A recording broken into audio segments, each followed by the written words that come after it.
boowal ganni on calminama on juurama on bismama kadi e nder nde ɗo tonggode boowal ganni noon ko arde yettude Allah subhanahu wa taala e moƴƴereji ɗi waɗani en ko arde hollirde weltare e ko leñol men waɗani en taw rewni ɗum ko e fedde wiitende gotal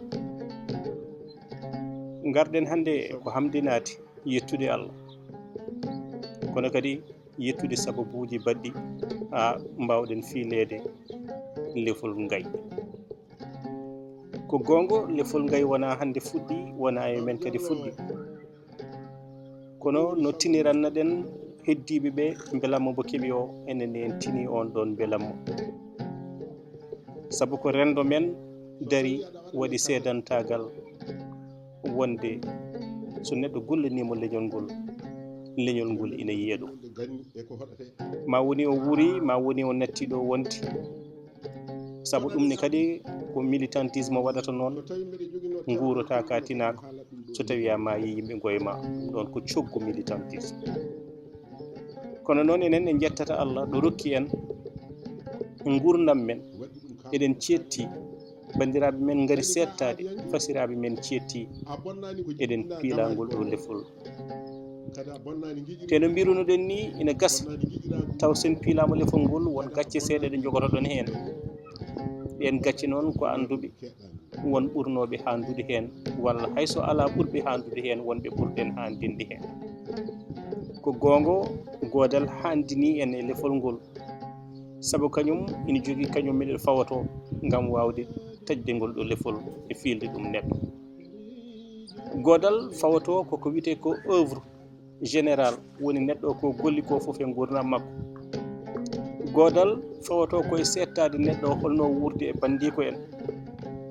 godal fawato koye settade e œuvre foof no mbiruɗen ni kono noon kadi e ƴewde jikkuji neɗɗo o godal fawato koye ƴewde sembinde ɓen ɗon wuurɓe beele ina ɓeyda sembe ɓeydo darade kono kadi godal ina fawi e duwanade dendagal mayɓe men taw ko tampannoɓe leñol ngol lori hen ɗum fedde godal ina waɗanaɓe kamilaji moni foof nde lewru ndu ruttino so arti ina ƴeewe kamilaji mbaɗe ɓen ɗon nelde duwaw temmayɗo ko ɗum tan jeeyi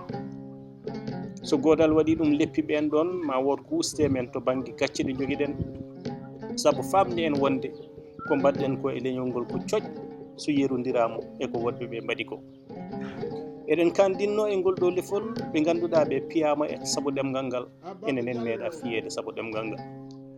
eɗen kandinno e ngol ɗo lefol ɓeɓe ganduɗa ɓe cokama saabu ɗemgal ngal enen en meeɗa sokirede saabu ɗemgal ngal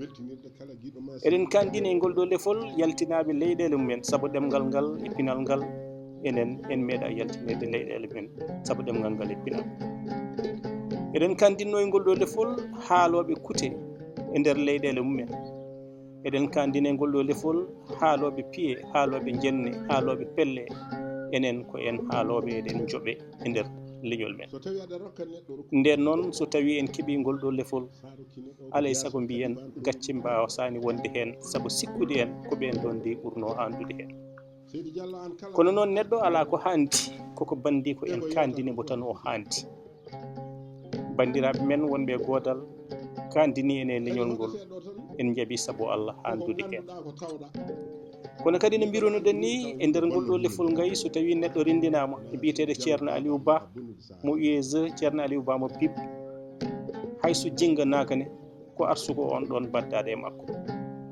ko arsugo mum saabu ceerno Ba nde daroto nde e lappi ɓamtare nde daroto nde miijti ɓamtare fotani ummade dow foti ko ɗundi ummoro less nde daroto nde e darnude paabi daranade ɗemgal e jangguinde nde daroto nde e famde haare ɗemgal ngal e ɓamtare mum yadata koye haɓade kadi kala wiyete basal e riwtude ɗum nden hayso tawi en jibinama eɗen pammi so Allah rokki en rendinede ceerno Aliou Ba e kikiɗe 11 lewru Jolal 2023 mbiten ɗum ɗo de ko arsuko dañƴen ko yeɗede waɗata ɗum Allah jedde en ɗum o jetti ɗum mbo Allah rewni ɓe e juuɗe men nguɗo jiɗo ha yetti en jetti ɗum so tawi ko ceerno ba ombo wawi jaggirde ngol ɗo lefol wonde ko jobdi ɗum ko gollani rendo makko foof ha hande o darimo o jooɗimo omon e foftere kono enen en mbawa jaggirde ngol ɗo lefol jobdi saabu ala ko ñamluɗen leñol ngol jaggirten ɗum tan ko tubakoɓe mbiyata ko defi wonde mataw koɓe tikkiɓe en wonde yo en ɓeydu ko mbaɗaten ko walla yo en jokke ɗum ko mbaɗaten ko ɗum saabi eɗen mbawi jaggirde ngol ɗo lefol Ngay ngol ɓe piili en lefol hirjino wonde yo en daro ɓe kirjina en yo en daro jokken fannu mo mbaɗaten o so tawi ɓe piili en ngol ɗo lefol koto banggue jaydiyankagal eɗen mbawi wiide kadi jaydiyankoɓe ɓurɓe en lollude ɓurɓe en wawde adiɓe fuybade e nde ɗo tufde walla nduɗo tewru ko ɓen ɗon kadi kanduno e ngol ɗo lefol saabu eɗen kandini hen Ibrahima Mouhtar Dare Sarr eɗen kandini hen Siley Ndiaye eɗen kandini hen Yero Oumar Diallo Boubacar Ba eɗen kandini hen Abou Samba Diop Mouhtar Ndiaye en Mouhtar Bey en woɗɓe waɓene mabɓe dari hani e woɗɓe ganduɗa ɓe jalti aduna taw wonko heewi konngol eɗen kandini hen Alaji Samba Sy en eɗen kandini hen Amadou Sarr en eɗen kandini hen Amadou Mali Camrel en Diop Seydou Hamidou Seydou Diallo Abou Mariat Mbodj e woɗɓe waɓene mabɓe ene kandi hen eɗen kandini hen Alaji Ngayte kono eɗen kandini hen ko wayno Amadou Tidiane Bal e woɗɓe waɓene mabɓe eɗen kandini hen woɗɓe dariɓe ko ɓooyi guila Demba Kebe en nde kalgol e nder caktirde ɓuuri sattude nde eɗen kandini hen ha yetti Demba Tall en ha yetti sukaɓe wurɓe hande ko ɗum saabi so tawi koto banggue bindol e wonande defte 4 walla 5 ɗe binduɗen tawa hen 4 kam jalti jiyama so tawi koye on fannu ɓe cuɓori en kadi eɗen mbawi wiide won ɓurɓe handude hen ɓe ganduɗa ɓe ko kuuɗi kanŋe jogui e on fannu ko wayno Aboubacry Moussa Lam so nana ɗo ko windi to banggue tarih eɗen cikki kam ɓuuri handude hen kañum e woɗɓe waɓene mo e ko windi Cheikh Hamidou Kane aventure ambigu deftere nde fira wonti inta annidi eɗen cikki so tawi ko binde ɓe cuɓori en ko ɓeɗo ɓuuri handude hen woɗɓe waɓene mabɓe winduɓe ko heewi ko wayno Mamadou Mariata oni Ndiaye Seydou Amadou en e woɗɓe waɓe noon eɗen cikki ko kamɓe ɓeɗo ɓuuri handude hen so tawi ɓe cuɓori en koto banggue yimiyankagal eɗen mbawi wiide ɓe jii mataw ko mbaɗɗen hen to banggue jimi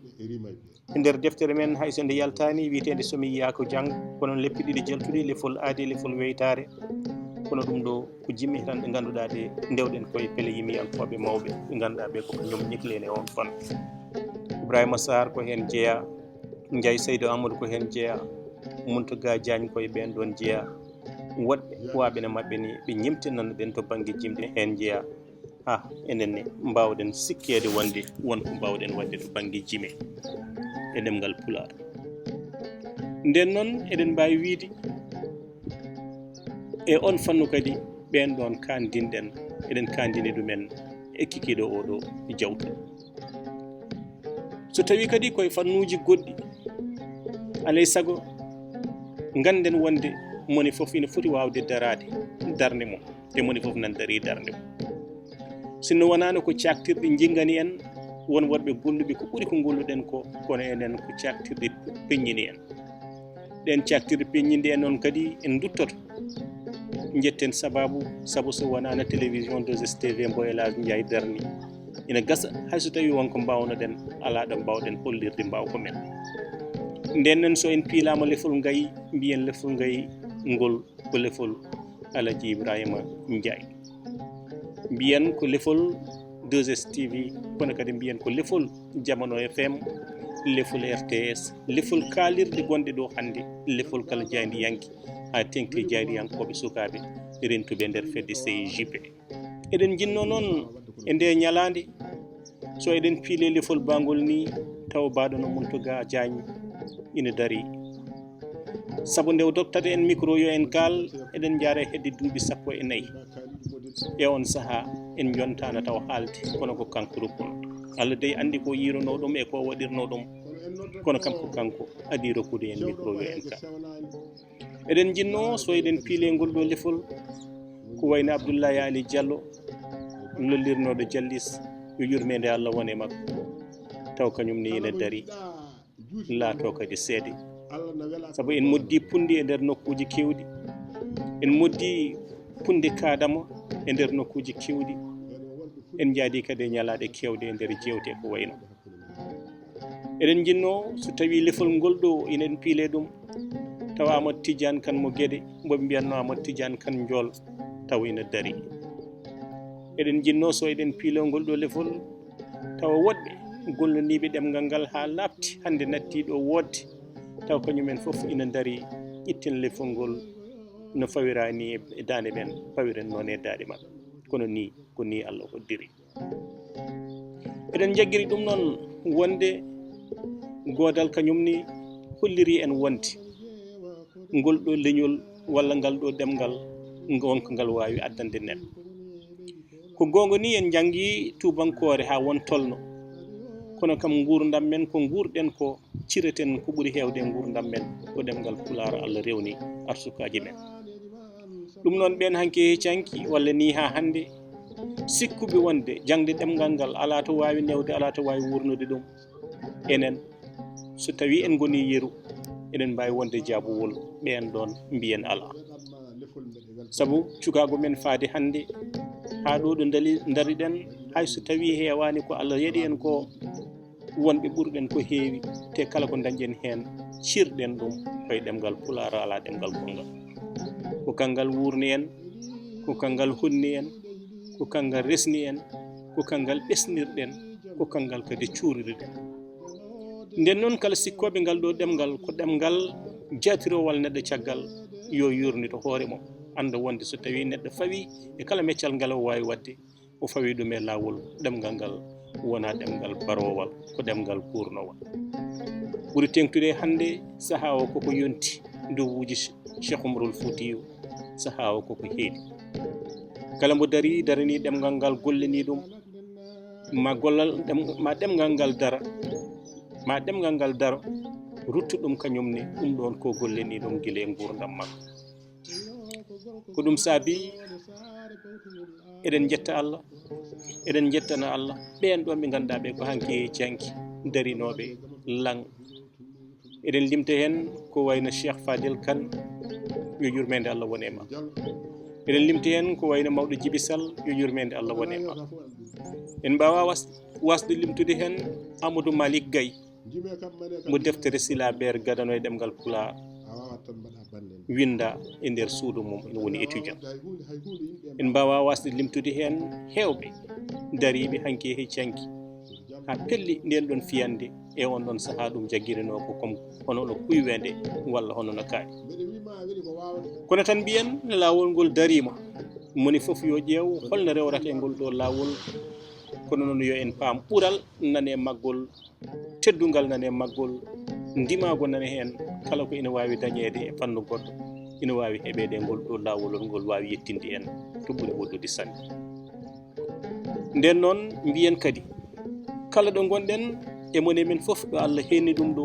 yo faam ko ɗon rewirata Allah Allah bawnoɗo waddemo jaagu bawnoɗo waddemo tubako bawnoɗo waddemo capato bawnoɗo waddemo goɗɗum so waɗimo pullo walla haal pular fo ko gotum a woni kaalowo ɗemgal pular faam tan Allah ko toon fektuma ya dara toon dartoɗa toon kala ko mbawɗa darade e fannu goɗɗo ya faam kam ko toon pektaɗa so Allah waɗima kadi a jibinama e wuuro aɗa wawno jibinede e nokku goɗɗo gonɗon wuuro kadi ya faam ko toon Allah fektuma ko ɗum saabi en mbawa wasde yettude ɗo Mboyo e mbadi kuftidinde Mboyo e dental ɓamtare Mboyo e jaalal Mboyo Mboyo e Adama Aysi Mboyo e fedde Waha Cammalle Mboyo e fedde Pinal Dine l'Islam kamɓe foof e mbadi kuftidinɓe darde mabɓe yiyama kono kadi hakkude Mboyo e Jama darde mum yiyama e oɗo kikiɗe 11 lewru Jolal 2023 ko heddi noon mone men foof ɗo heedi yo faam e nder ko gollata ko omo wawi teddinde hen leñol makko kono kadi omo wawi ñingde hen leñol makko saabu hande gonɗen koye rendo ngo ganduɗa ngo so neɗɗo waɗi ko moƴƴi moƴƴere makko ina wawi asketinede e iwde makko kono kadi so neɗɗo waɗi ko boni bonande mum ina asketine e iwde mum nden noon sa jeeyowo coccorɗe andu teddinta leñol ma ko jeeygol coccorɗe ngol teddina ɗum teddora hen leñol ma teddora hen sa binowo aɗa wona poppowo paɗe mbaɗowo siras faam koye banggue siras e poppugol paɗe ngol leñol ma wawi mantirede kono kadi koye on banggue leñol ma wawi hutorede moƴƴinen koddigo e gondigo e ɓen ɓe gonduɗen ittinen ɓe teddungal no ɓe mbasa yawirade en no ɓe mbasa hutorade leñol men beela kadi eɗen mbawa wurdude e mabɓe eɗen mbawi wiide noon kadi ñalade wande hono ni eɗen mbawi ruttude ɗum e wonde ɗum ñalade dono sampati woni Salif Baydy Diallo hono no woniri ñalade yaraha mum yerodoro Mamadou Pati woni yerodoro Diallo hono no woniri ñalade woɗɓe ɓe ganduɗa ɓe ko dariɓe lang wurɓe hen e mayɓe hen ɓe ganduɗa ɓe darde mumen battini e nder gurdam men hay sinno ko yebdeɓe wodi ko janggoɗen e mabɓe to banggue wittoji walla gueɗe goɗɗe mbaɗe hono noon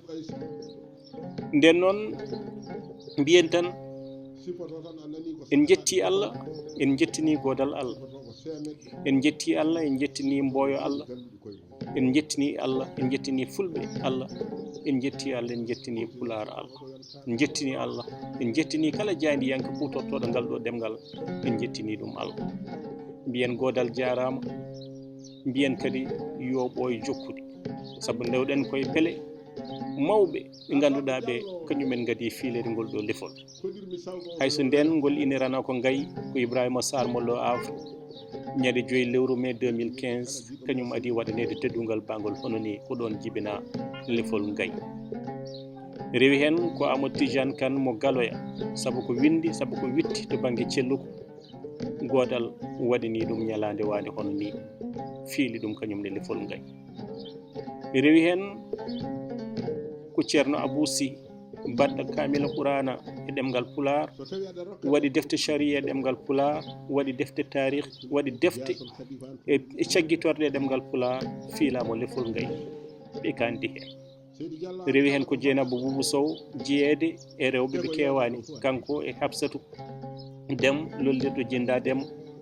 windoɓe ɗemgal Pular kankone tugnade e ko golli ko ko janguinte ko ko heblata ko e deftere makko taaride o fiilamo Lefol Ngay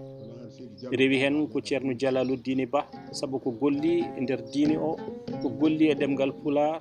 ko waɗi ko ha Pular o woni sodorde to banggue dewal Allah e nder ko waɗi e risal go e ɗiɗi e lakdari e defte goɗɗe andu diine ma ha e tumbitti to banggue Alqouranil Karim jusa amma ha e jusuji goɗɗi ɗo waɗi e ɗemgal Pular kanko ni o fiilamo Lefol Ngay Allah yiɗi en min e ceerno Ba ndewi hen eɗen ñagono Allah moƴƴere heddiɓe dariɓe warɓe ko ɓurɗen wadde ko Allah de ne wawi kadi godal yi golle mabɓe ha waɗana ɓe ko ɓuuri ko waɗani en ko neɗɗo noon